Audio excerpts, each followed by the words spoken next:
যাজকের জীবন। যাজক হবে মঙ্গলময়। তার সব সময় বুদ্ধি থাকবে কেমন করে মানুষকে মঙ্গলের অধিকারী করে তোলা যায়। সর্বমঙ্গলময় পুরুষ হলেন ইষ্ট। তাই ইষ্টকে কার মধ্যে কেমন করে স্থাপন করা যায়, এই তার বুদ্ধি। সঙ্গে সঙ্গে তার বুদ্ধি থাকে প্রত্যেকের নানা অভাব, দুঃখ, কষ্ট, অসুবিধা, সমস্যা সে কতভাবে কতখানি তখন ঘোচাতে পারে। এই যে সক্রিয় আকুপাকু, তা তার জ্ঞান ও শক্তির দরজা খুলে দেয়। সে পারেও অনেক কিছু করতে।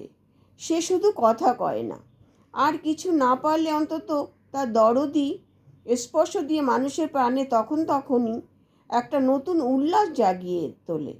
যার কাছে যায় মুহূর্তের জন্য হলেও সে জীবনে এক নতুন স্বাদ বোধ করে।